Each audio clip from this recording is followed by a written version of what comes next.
I run Pixelmatic, like Anup mentioned. So what I do at Pixelmatic is I help businesses plan and execute their marketing strategies. And one of the end results of that is a conversion optimized website that they then use for various marketing activities.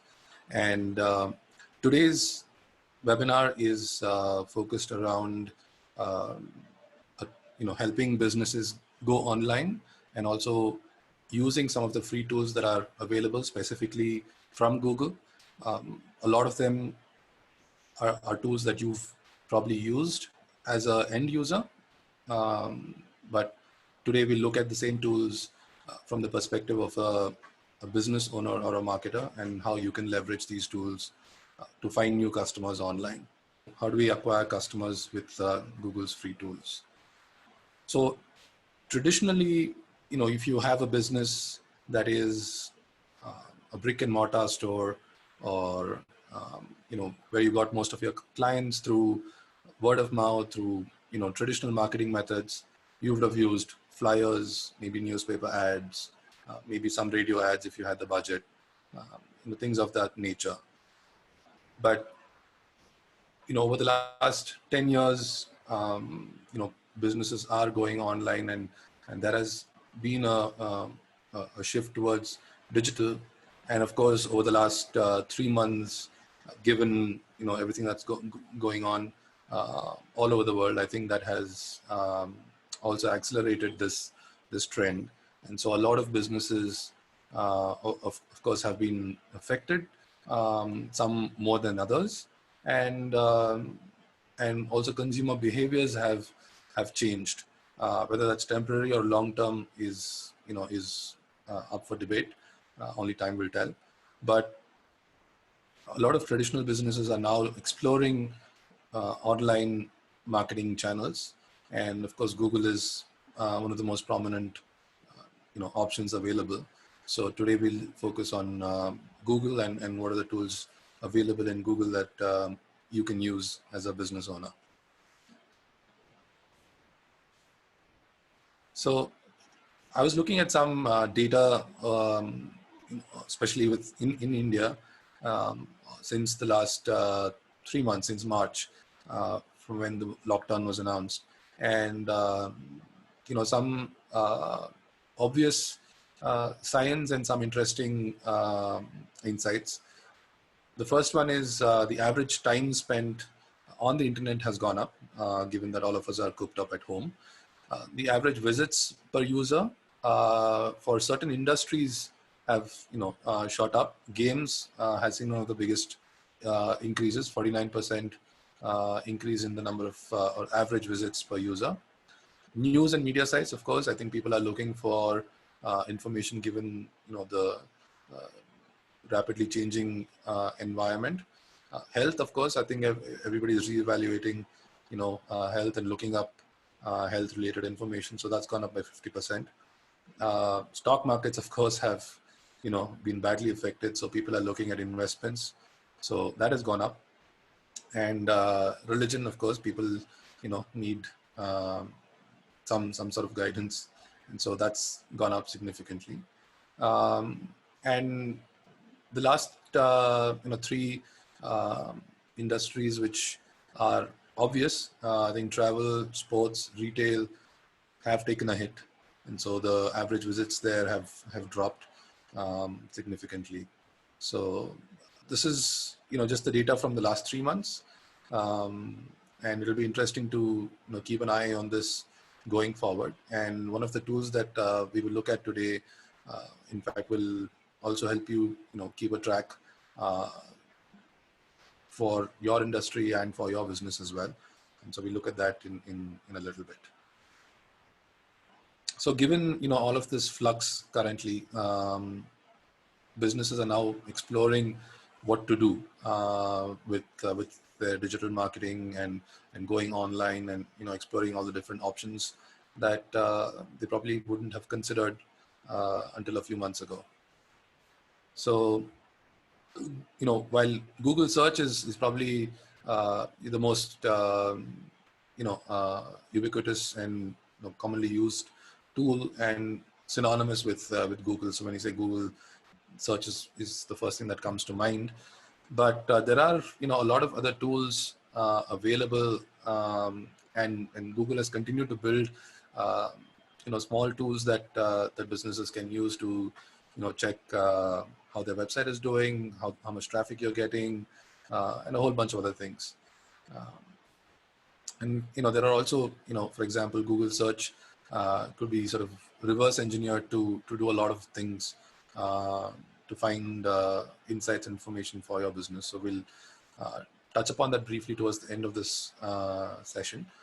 Maybe in future sessions we can dive deep into that. So the first thing that we'll go into today is Google My Business. Now, this is an evolution of Google Plus. So Google Plus was the social networking platform from Google, which they launched many years ago with much fanfare, but didn't really take off. And then and one of the features that it had was profile pages, and it had Google Business profile pages, which is then slowly sort of transformed and now evolved and merged into what Google now calls Google My Business. And this is something that a lot of us have seen, but may not recognize it. But yeah, this is essentially the way a business would list themselves on Google. So think of it as a listing service from Google where you provide all of the information, relevant and accurate information about your business to Google directly, and then Google will take that and present that on their search pages. So, prior to this, Google would have to, index various web pages that are, on the website about, or on the web about your business. It could have been, a profile on, some directory website, like say Suleka.com or Just Dial. It could be then information from your website, and then maybe some other pages where you've submitted some information. Then Google would index all of this, put it together and try and make sense, and then create a knowledge graph. But today, through this business Google My Business tool, you can directly give information to Google in a structured manner. So if you are going online, or if you're already online, this is the number one thing that almost every business must do. It's also surprising that to see that a lot of businesses who have websites still don't have a perfectly optimized Google business profile. So I thought this should be the first thing that we should talk about. So if you've not created one, you can go to google.co.in or google.com/business and sign up with a Google account, and just fill in all of the details. We'll go through some of them now, but the tool is fairly straightforward, so you can fill that out yourself. Why should you do this? I think you'll see in the next slide the amount of real estate Google allocates for this if you fill this up correctly, but also that a lot of traffic is generated. You will rank higher. Some of you may have heard of this term called local SEO. Well, this is the first sort of step in optimizing your business for local SEO. So as Google themselves say that 5 billion people search for restaurants, 3 billion people look for hotels. There are 1 billion searches for clothing shops, 5 million searches for coffee shops. So if you are a business in a specific area, targeting a specific geographic area, once you sign up with Google My Business and fill out all of the details, this is how it will end up looking like. So on the left, you see the panel, so the name of the business, the photos, your map directions, and then phone number, reviews. So all of the information, the most important information will show up. And it also subtly varies depending on the kind of business.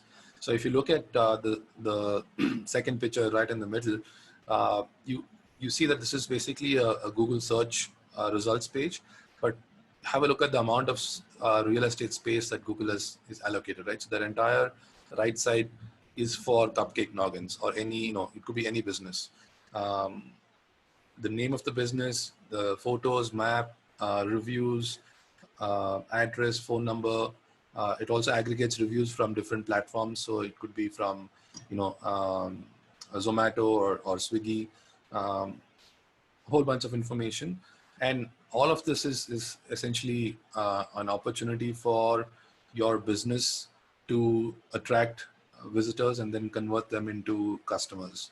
So filling out a Google business profile will help you, have a fully filled out uh, knowledge panel, which then maximizes your chances of converting visitors into potential customers.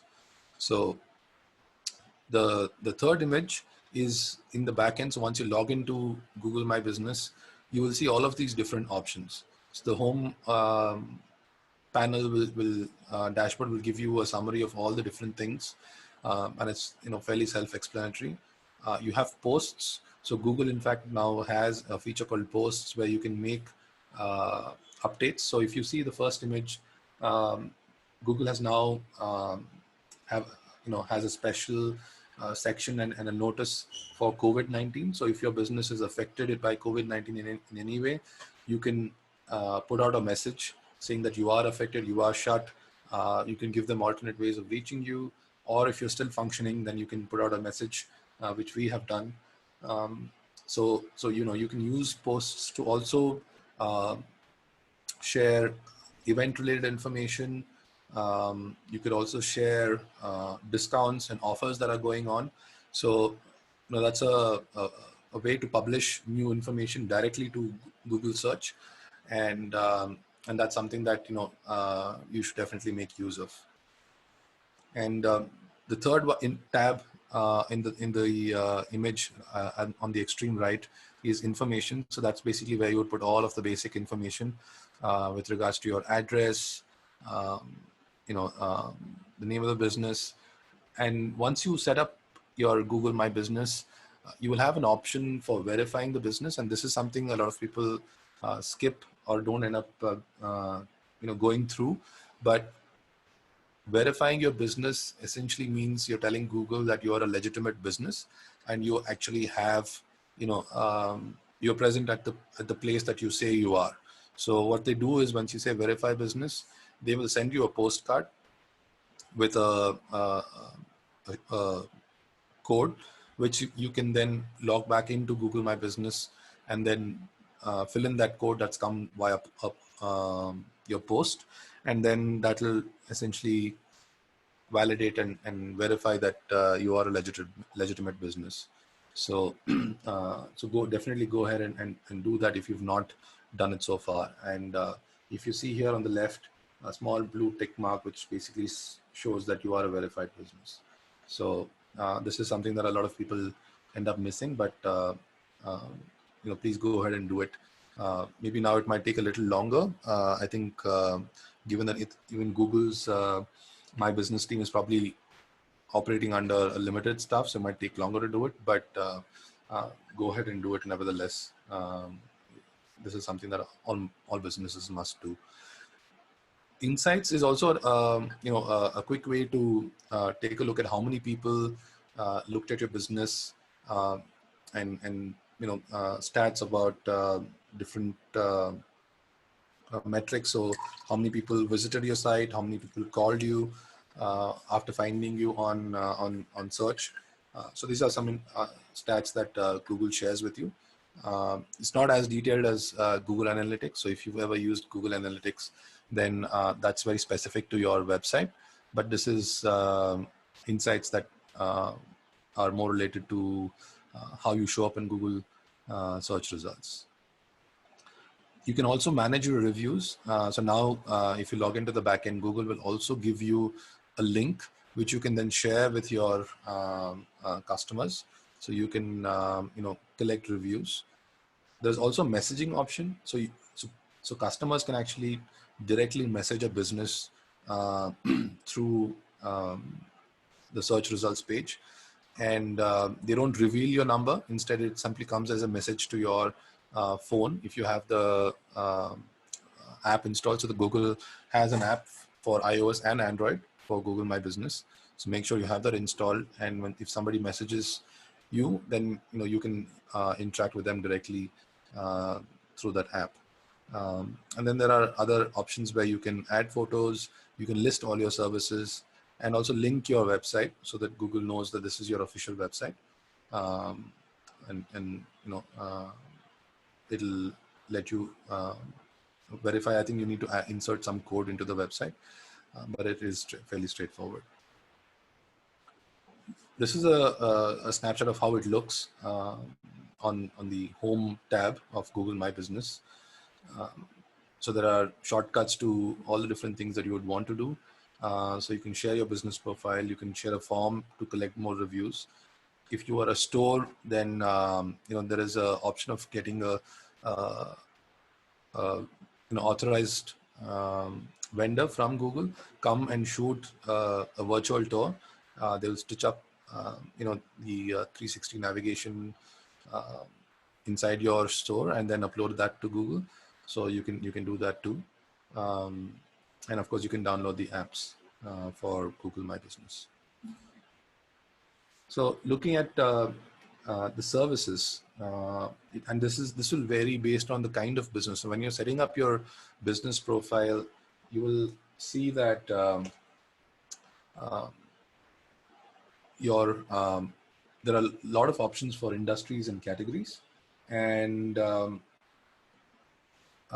make sure that you choose the category appropriately, right? So go through all of the categories, find the one that you think best defines your business, and once you select that, you can so as you see here, the primary category for my business is design agency, and then there are a lot of services you can then add under that. So make sure that you go and add all of the relevant ones. This is in a way optimizing your business profile, so that when people are searching for some of these terms, Google will automatically show your business in the maps and also in the knowledge panel. So make sure that you add all of the services that are relevant. One thing that Google definitely frowns upon is keyword stuffing, or in other words, adding information that's not relevant for your business, and Google is smart enough to find that out. So you don't want to push your luck. So make sure that you add only information that is relevant for your business. And once you add all of this, you are maximizing your chances of increasing the number of visits to this profile, and thereby also increasing your chances of getting more customers. So make sure that you use this feature well.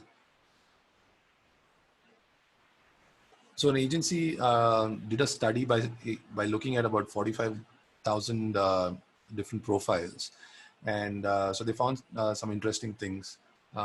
It of course varies from industry to industry, but what the first graph tells you is that more the number of images in a profile, they got more website visits, more direction requests, and more calls from that profile. Now, these are the call to actions that basically your business profile will drive. It will drive traffic to your website. It will help people find your office or your store through Google Maps. And also, if you have a valid phone number uploaded, then it will help people reach you. So you can even track this metric through your Google Profile Insights tab. So there's an interesting correlation between number of images to the amount of traffic that the profile was able to drive. Of course, this is like I said, dependent on industry. So if you are a lawyer, for example, or a law firm, you may not have 100 images to upload. So you might have to think about that creatively.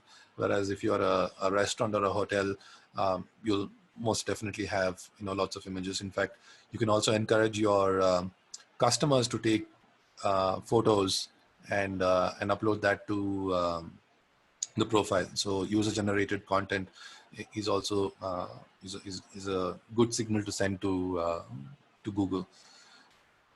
And the proportion, it seems like a majority of if you have a website, and you'll benefit by getting a lot of traffic from the profile, and followed by the calls and direction requests.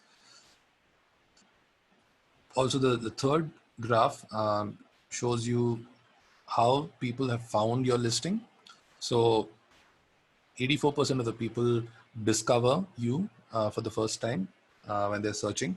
So for example, if you are a restaurant in the local area, let's say you are a Chinese cuisine restaurant, and if somebody's searching for food, and if you've optimized your profile well, then there's a good chance that your business will show up at the top.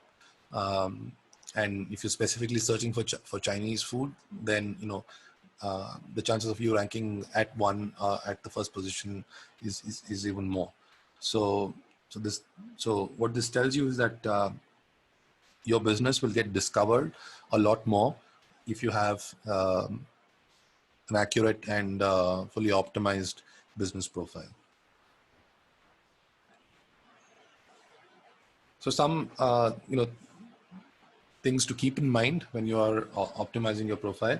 So whether you are a local business or not, make sure that you go and create a profile. Whether you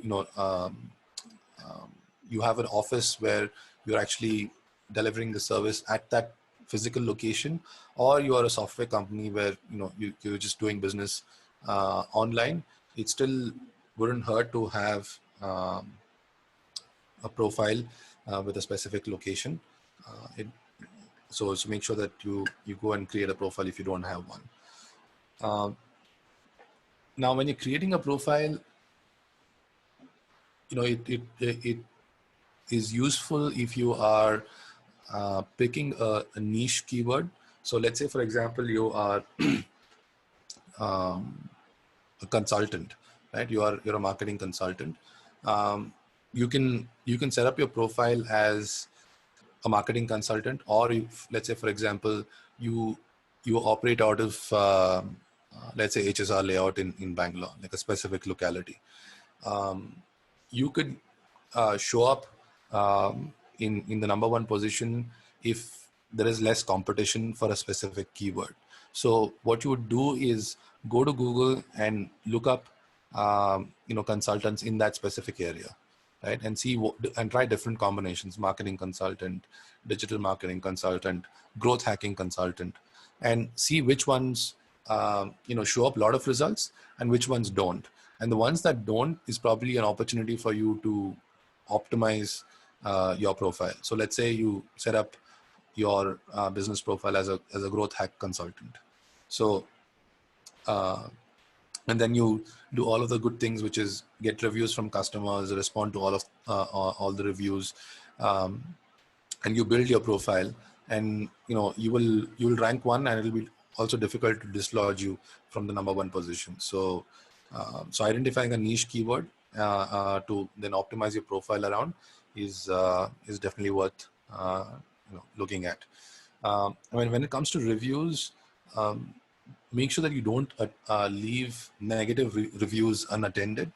How to do all of that is probably beyond the scope of this webinar. You get into the whole idea of reputation management, but just be authentic, be honest, and respond to reviews, both good and bad.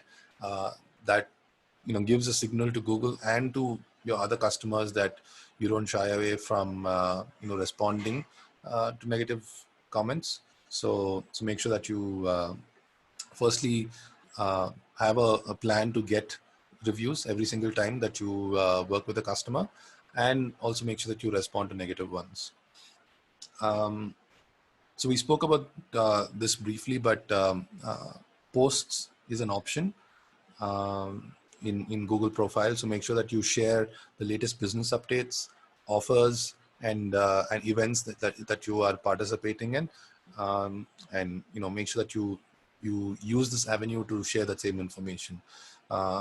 This is something that's been added on recently, maybe over the last year or two, but with anything that Google adds to their toolkit, uh, and especially with the business profile, you should pay attention to it, because they will have some search ranking factors to it, while Google will not publicly say what it is or how much of an impact it might have. But you should, as a business, most definitely use the tools that they offer you.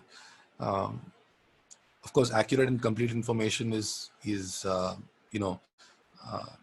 doesn't need to be said, but it's surprisingly common to see businesses that have either mistakenly uploaded incorrect information, or you are trying to overextend and optimize beyond what is advisable, and you do not want to end up with penalties and Google removing information from your profile. That's never a good place to be in. So you can turn on the messaging feature. I would, depending on the kind of business you're in, if customers are, who search for you online, look for instant information, then definitely do turn this on so that you can respond to them quickly. And periodically also review your, stats that the dashboard will provide you. You are always, looking for insights in terms of how customers are looking at your business. So do keep that in mind. There's also an option to add a short name. So essentially, this is like a username or a short that you can add to your profile. So make sure that you keep this the short name, which you can then share with people. So once you create a short name, Google will then generate a URL, easy URL, which you can then share with people, either to customers who are trying to find you, or with people whom you already worked with and want to collect reviews from. So this will just make it easier for you to share a URL. I also already mentioned about categorizing your business accurately. So make sure that you do that. Also, if you are a chain which has multiple locations, then there is an option to add that in Google. So make sure that you add multiple branches, and if your branches sort of change over a period of time, you shut one branch or you open a new one, make sure that you update Google. I'm sure all of us at some point or the other have ended up at a location which has moved and has not been updated on Google Maps. So you definitely do not want your customers to, experience that same thing. And finally, yes, like I mentioned before, don't forget to verify your listing. It might take a little while longer given the current situation, but go ahead and do it nevertheless. So that's basically Google business profile. And an interesting thing that Google says is that 50% of the consumers who did a local search and found a business on search ended up visiting that store or talking to that business within a day. So make sure that you are found on the local search when people are looking for information on their phones. So what are some of the ranking factors? Now, this is what Google says. So relevance, distance, and prominence are the three ranking factors that Google uses to decide whether to show your business or not when customers searching for information. So relevance, now this goes back to the categories. So make sure that you choose the right categories. Make sure you add all the services under the categories, or if you're selling products, make sure you give all of that information clearly. And distance. So the closer the business is to that person who's searching for the information, the higher the business will rank. So this is obviously contextual. In some cases, if you've optimized your business for a niche and there are very few people in that niche, so then Google will basically expand the distance till they find a business that can provide that service to the customer. So that's where you can uh, optimize your business for a niche. Prominence is basically, so for example, if you are a famous museum or a famous hotel, even if you don't create a profile, Google will automatically uh, index information from various places. Like, say, for example, if you're a museum, you most likely have a Wikipedia page, right? And you have tons of other web pages written about you, and so Google will index all of that past that and create a profile for you automatically. In which case, if you then go to Google, it will say claim your listing. So Google would have created one using information they think is relevant. You can then go in and claim that listing and then further uh, you know uh, fill in the missing information. So prominence for other businesses, if you're not let's say a famous museum, then your reviews. So the number of reviews, the more number of reviews that you have, higher you will rank. So it's therefore important for you to, continuously, go out and ask your old customers to leave a review, and that will help you rank higher on the local search. So the next tool that I want to talk about is Google Trends. While unlike the business profile, which will directly help you get new customers, Google Trends is more of a research tool and a place to find some great insights. Particularly, given the current scenario where everything is in flux, uh, Google Trends is a fantastic tool for market research, for finding new trends, for finding things that are suddenly taken off given the external factors, and for you to spot opportunities for your business. Um, so make sure that you spend some time exploring Google Trends. It's a fairly simple tool to use, and I'll show you a few things of what you can do. So this is how it looks like. So on the left is the list of is the information that it provides. So basically, once you go to trends.google.com, you can put in keywords that you want to look up for, and Google will then pull out information and data and map that over a time period. So what you can do is, so if you can look for keywords worldwide, or you can look for keywords in different geographies. So let's say, for example, you select a country, you can set a time range. So you can do, I think, today, last week, the last 30 days, or you can even set a custom time period, and you can even select categories, and then it'll tell you the interest over time. So now if you look at this, it's quite interesting. So if I put immunity, fitness, cooking, and online classes, right? And I did a time period of 1st Feb till till today, right? And you see some interesting trends. Um, so blue is immunity. So just around the time that COVID cases started going up in India, people started searching for information related to immunity. So you see a little spike here, and then it kept going up, going up. I think then there was some little bit of fatigue, and then there was a big spike here. It probably correlates to some news event. So if you look up that particular day on Google, you'll realize that something would have happened on that day. Fitness was stable until a certain point, and then once I think lockdown was announced, and all the gyms closed and everything stopped, you see that it's sort of nosedived and it's plateaued there. And then suddenly there's been a huge spike.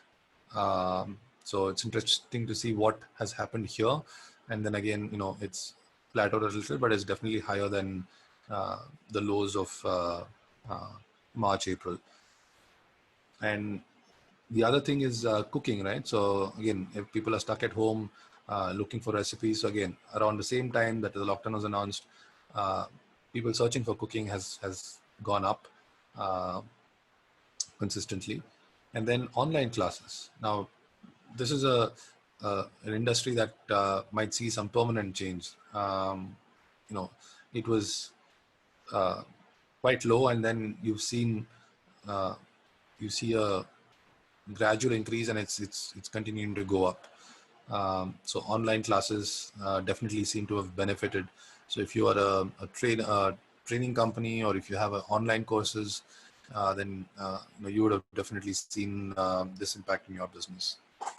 So this graph basically maps in different terms, so you can compare and contrast different terms. What you can also do is look at your competitors.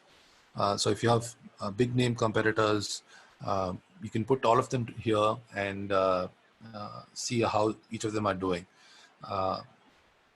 over a period of time. So this is again a great tool to find not just trends, but also do some competitor analysis. And if you scroll further down the page, Google will give you trends related to geographies, and also some related queries.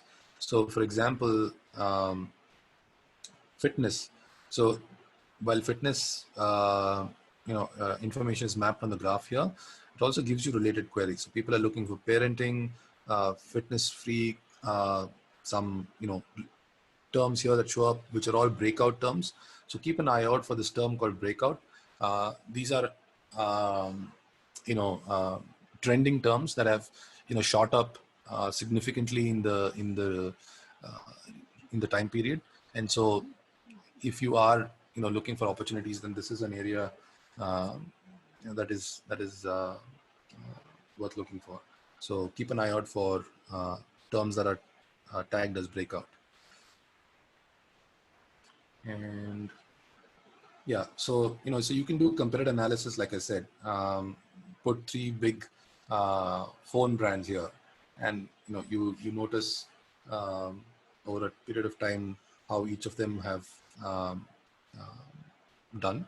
So you can do this for competition as well.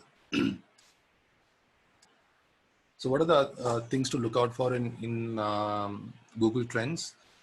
First thing is, like I said, the breakout topics. So when you search for your keywords, uh, see which ones are trending at the top. Also look for related queries. So this is other ways to find terms that your customers are searching for. So while you might say pastries, but customers might be looking at cupcakes, right? So so look at related queries and see what are the related terms that customers are also looking for, and you realize how this is useful when you start doing SEO. There are also seasonal trends, right? So if you over a period of time, you can also look for information that peaks during, let's say, Diwali or during Christmas. So you can spot trends like that are seasonal in nature. So again, Google Trends is a great tool to find such trends. There are also trends which vary in different locations. So if you actually go to trends.google.com, they will they provide insights by default across various geographies. I think by default US, but also across different countries. And they summarize that information, so you can actually tell what terms are trending in some countries are completely different to something in other countries. So that's again something to keep an eye out for. another cool thing is you can actually automate this. So when you go to trends.google.com and if you sign in with your Gmail or Google account, there is an option called subscriptions where you can actually set an alert. So you can set an alert when, for a certain keyword, and you can ask Google to send you alerts for that keyword every day or once a week, and keep an eye out for that. So make sure that you check that out and see if that's useful for you. There are also search operators. This is same thing applies for your regular Google search. So if you put a keyword in between quotes, then Google will look for that term only. So let's say, for example, you search for grocery list. So, and you put that in quotes. Google will only look for that specific mention, right? So it won't look for combinations. So if you just said grocery items, then Google will look for list of grocery items list, various combinations that Google will automatically collate and give you information for all of that, right? But if you put it in quotes, if you're looking for a very specific term, then put it in quotes, and Google will only tell you information for that specific keyword. You can also use the plus and minus. So let's say you do grocery plus list, then it is basically a or operation, and you can also use the minus sign to find different combinations. So yeah, so this I think covers the Google Trends. Next, we will get into the other two sort of major not tools, but I think these are marketing channels of how you would reach your customers, right? Or how you want to get to your customer.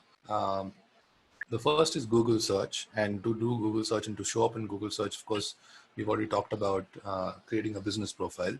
But the next step in that would be to have a online presence, which would mean a website of some form. And if you want to use that website to reach more people, then you would want to create a blog and then create content and then optimize your website and that content with what is called SEO, or search engine optimization, so that when people are searching for different terms, various content pieces on your website will start ranking on Google, and you will then start to get people through these search pages onto your website. So that is one approach. The second approach, which has dramatically taken off in India over the last 2 to 3 years, is YouTube, right? So YouTube is also another channel to reach your audience. So which one would you choose? Well, that would depend on a bunch of questions, right? It would depend on your business. But before looking at what some of those questions you would want to ask yourself, let's look at the stats. So in India, in 2020, Google.com is by far the most popular site in terms of monthly traffic. So that's still the number one website in India that people go to when they want to look for information. So that's something that you want to look at. Facebook is up there, but YouTube is very close in the third position. And if you look at how YouTube has grown over the last 4 or 5 years, you see that the number of internet users that YouTube is predicted to reach in 2023 is almost 600 million, right? So that's half of India's population. So YouTube is a a rapidly growing platform, and a lot of people are on there. So the question is, if you're starting out, which one would you choose? The answer is it depends. It depends on your business. So let's look at what some of those questions can be. So which is the right marketing channel? I think that would depend a lot on the kind of business you are in. So if you spend any time on YouTube, which most of us have, then you will see a lot of YouTubers, and you will start to notice a trend, right? So if it's fashion, if you're a content creator of some sort, then obviously YouTube is a great place to be. And also if your business can be explained better visually, then I would say YouTube makes more sense. Also, I think most importantly, where is your audience, right? YouTube has uh, a smaller audience compared to, let's say, Google search, but it has a captive audience. And if you look at the audience demographics, and if that overlaps significantly with your business audience, then you might want to be on YouTube versus creating a website and then optimizing that through search. And you know, by the way, it doesn't have to be either or. Uh, you might be strapped for resources, so you might want to pick one when you start off with, but eventually you would, there's no harm in on being on both platforms. So yeah, so don't look at it as a either or option. Also, what kind of content, if you were to create content, would it be naturally visual or would it be text heavy? Again, it depends on the kind of business you're in. So take a call on based on that. And also, what are you naturally sort of inclined to? Are you somebody who would find it easy to write content? Then maybe you should, set up a blog and write content. Or you feel like you would much rather talk in front of a camera, then maybe YouTube is better. Also, in terms of competition, right? Google search, people have been optimizing their businesses for a long time on search, so there is a lot more competition there. Of course, it also depends on the industry and the niche you're in. Uh, but YouTube definitely offers lower competition for a lot of industries at this point. There are some small set of segments which is competitive, but there is still a large segment in YouTube which is not competitive at all.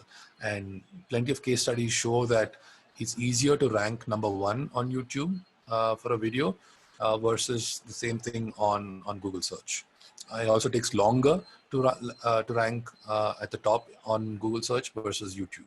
So keep this, consider this as well when you're evaluating either of these two channels.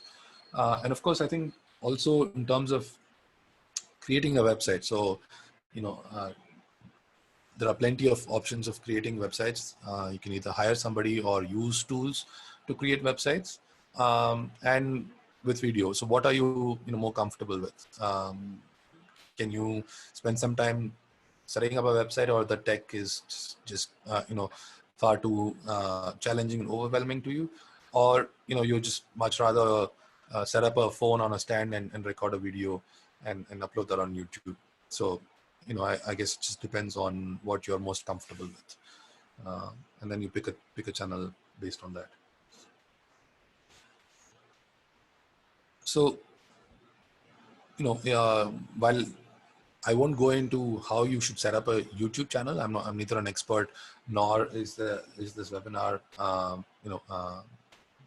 the apt time to go into that in detail. But what we can talk about is probably one of the most powerful tools, which is Google search, right? Millions of businesses generate a lot of money just through optimizing their business and their websites to show up on Google search. And of course, what the whole process of optimizing your business for Google search is what is called search engine optimization, or SEO. Generally, this ends up being a black box, and so people end up hiring vendors to do it, and you don't know what they're doing. And so even if you are not going to get into doing this yourself, it's still important to have a basic understanding of how Google search works. But even before you get there, Google search is a great tool for research, right? It's also a great place to do to find keywords. So let's say you are looking to optimize your website, right? So for those of you who don't know how SEO works, it's essentially trying to use the right words that your customers are using to find businesses like you, and then putting those words in strategic places so that when Google crawls your website and different properties on the internet, it knows that, okay, this is the most relevant business for this particular search query of this user. And so, it then therefore, based on various parameters, ranks you on search results. So how do you find these keywords? Now there are paid tools, there are complex tools, but the first tool that any SEO professional also uses but may not admit is Google search.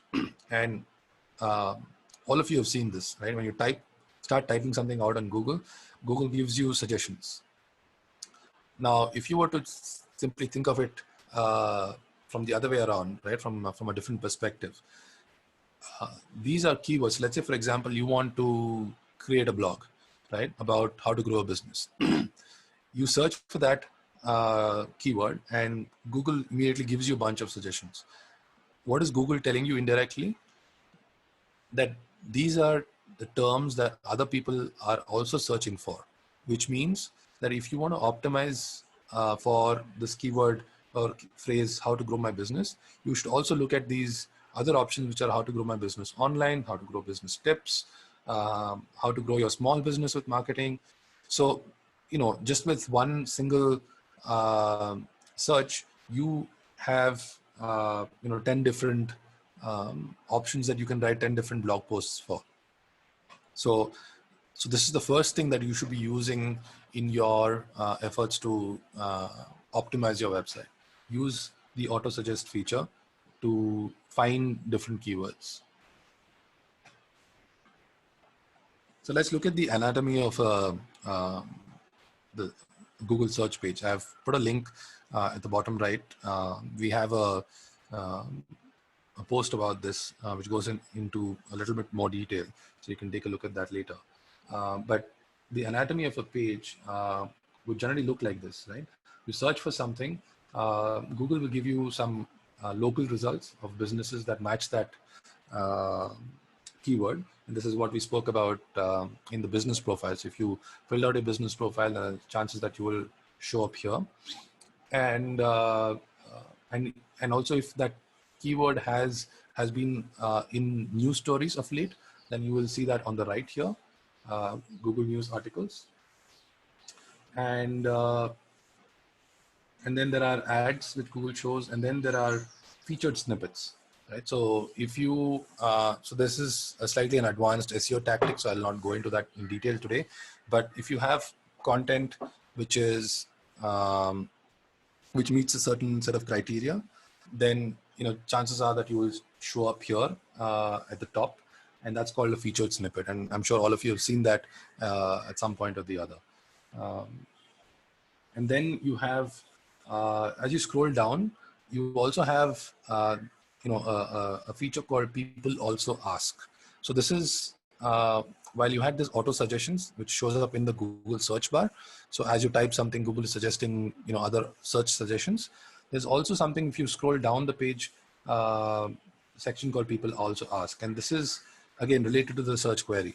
So you search for grocery list, and then Google will say how to find groceries. Where do you find groceries? So Google will give you all different search combinations of people having searched for, right? So again, that's another way to find more ideas for you to write content and also keywords. And the more you open these different tabs, Google will keeps adding questions at the bottom and keep suggesting different keywords. So you spend half an hour with this, and you will end up with a dozen ideas for which you can write content or optimize your existing content. So make sure that you use this. There's also something at the bottom of every search page. So if you've ever scrolled right to the bottom of a Google search page, there are related searches. So that's again, you'll find keywords there as well. So these three places put together can easily give you 50 different keywords based on one search term. So if you ever wondered how do I do search engine optimization, you start here. You start with Google search, and before you migrate to more fancier and premium tools.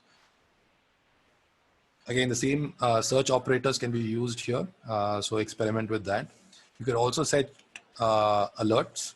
So Google News has alerts. So you can set up alerts and be notified every time Google has indexed an article about a term that you are interested in. So that's another way to keep a track of your competition and your industry. So finally, we've come to the end. I do want to share some of the other tools. These are slightly advanced tools, more appropriate for a separate session, I suppose.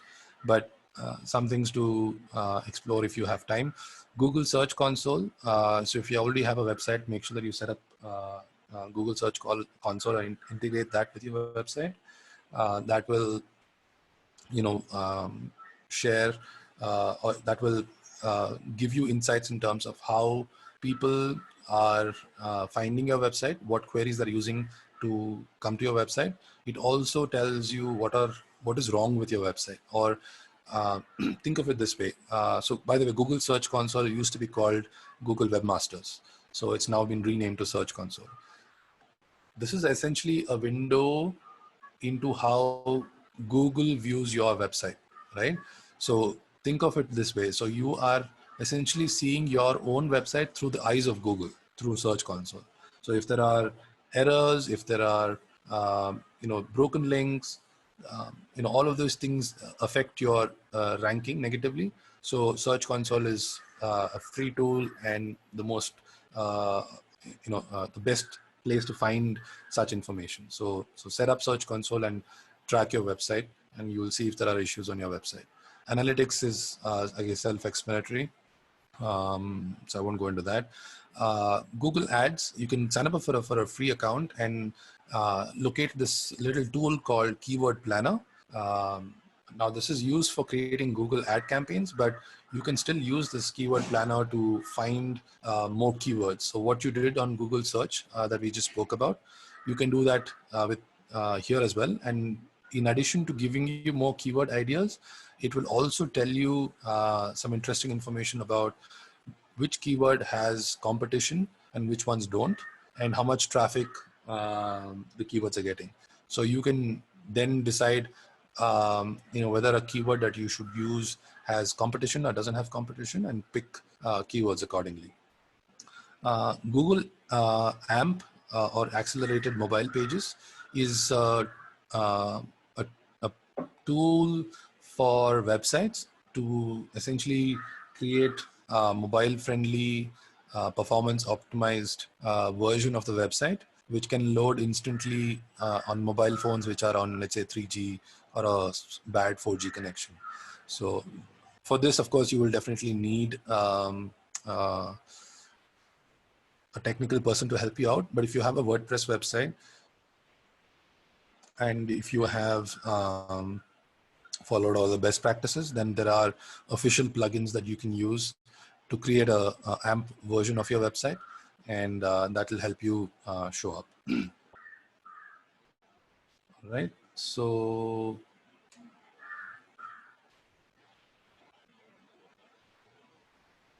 cool. And then there's Page Speed Insights. I'm sure you've all seen that. So those are insights about your page performance. So again, that's that warrants a separate detailed discussion. So we'll get into that maybe in one of the future seminars. And there's also a mobile-friendly test tool. So you can quickly check if your mobile is responsive. And Google has been pushing this a lot of late. So if your website is not mobile-friendly, then you will not rank high. So you can check if your website is already ranking is mobile-friendly with this tool. Cool. So that concludes this webinar. Thank you for taking the time off and being here.